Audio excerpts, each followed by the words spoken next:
Hello दोस्तों, healthy stocks channel में आप सभी का दिल से स्वागत है। आज है 22 जुलाई 2024।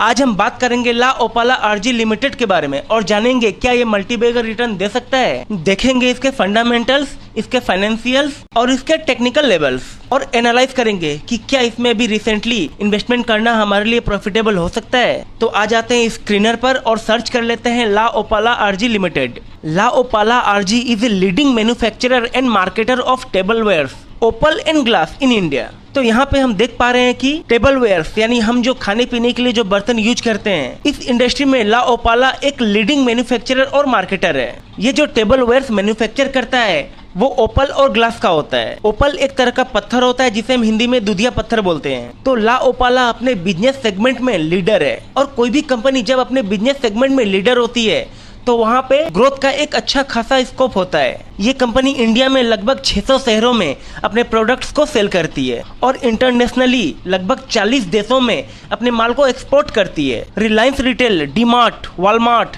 लाइफस्टाइल, स्टार बाजार जैसे बड़े बड़े सुपरमार्केट्स इस कंपनी के क्लाइंट हैं और Samsung, Hindustan Unilever, Godrej, Cipla, Panasonic, Glenmark इत्यादि कंपनीज इस कंपनी के इंस्टीट्यूशनल पार्टनर्स हैं। ये तो हो गए इस कंपनी के की पॉइंट्स। आइए अब देख लेते हैं इसके फंडामेंटल्स। इस स्टॉक का पी रेशियो है 27.4 जो कि इसके इंडस्ट्री के पी से कम है और पी रेशियो के अकॉर्डिंगली ये स्टॉक रिसेंटली अंडर वैल्यूड है, यानी अभी ये स्टॉक हमें सस्ते दाम पे मिल रहा है। लेकिन यहाँ पे इसका पीजी रेशियो 2.18 है। जनरली किसी भी कंपनी का पीजी रेशियो 1 या उससे कम होता है तो उसे हम अंडर वैल्यूड मानते हैं, लेकिन यहाँ पे इसका पीजी रेशियो 2.18 है तो इसके अकॉर्डिंगली ये जरा सा ओवर वैल्यूड है। यहाँ कंपनी का रिटर्न ऑन कैपिटल एम्प्लॉयड और रिटर्न ऑन इक्विटी अच्छा है। इस कंपनी का डेब्ट टू इक्विटी है 0.01 जो कि ना के बराबर है। मतलब हम कह सकते हैं कि ये कंपनी एक डेब्ट फ्री कंपनी है और डेब्ट फ्री कंपनियों में ग्रोथ का एक अच्छा खासा स्कोप होता है। ला ओपाला का इंटरेस्ट कवरेज रेशियो है 24.5। जनरली किसी भी कंपनी का इंटरेस्ट कवरेज रेशियो 3 या उससे कम होता है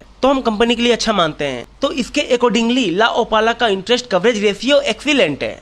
इस कंपनी के लिए एक और पॉजिटिव साइन ये है कि ये कंपनी अपने शेयर होल्डर्स को डिविडेंड पे आउट कर रही है। इसका सीधा सा मतलब है कि कंपनी प्रॉफिटेबल है, क्योंकि प्रॉफिटेबल कंपनी भी अपने शेयर होल्डर्स को डिविडेंड पे आउट करती है। तो ओवरऑल हमने देखा कि इस कंपनी का फंडामेंटल बहुत स्ट्रॉन्ग है। लेकिन अगर इसके हम क्वार्टर रिजल्ट के ऊपर ध्यान दें तो हम देख पा रहे हैं कि मार्च 2024 के क्वार्टर रिजल्ट में कंपनी ने कुछ खास परफॉर्मेंस नहीं किया है।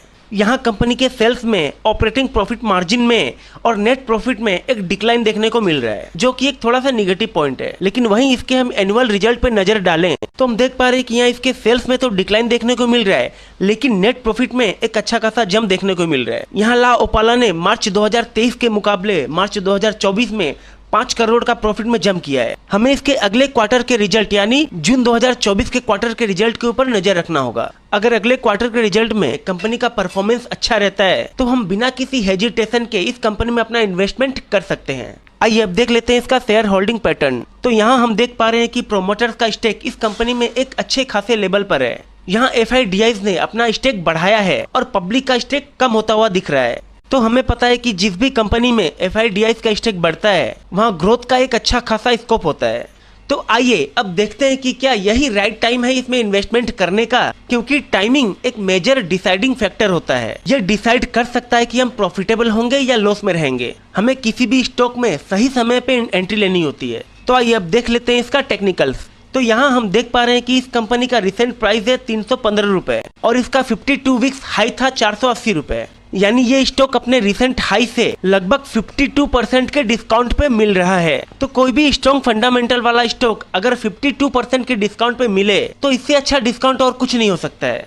और ये recently 50 and 100 days moving average के नीचे मिल रहा है, यानी हमें ये ओवरसोल्ड जोन में मिल रहा है। तो इस लेवल से हमें एक अच्छा खासा रिटर्न मिल सकता है। देखिए ये किसी तरह का रिकमेंडेशन नहीं है, ये बस एक एजुकेशनल पर्पस के लिए है। तो इन्वेस्टमेंट के पहले अपना ओन एनालाइज जरूर कर लें। अगर ये वीडियो आपको क्वालिटी कंटेंट लगा तो वीडियो को लाइक कर दीजिए, चैनल को सब्सक्राइब कर लीजिए और बेल आइकन प्रेस कर दीजिए ताकि आने वाली वीडियोस की नोटिफिकेशन आपको मिल सके। मिलते हैं अगले वीडियो में। Till then keep smiling and keep investing. Bye.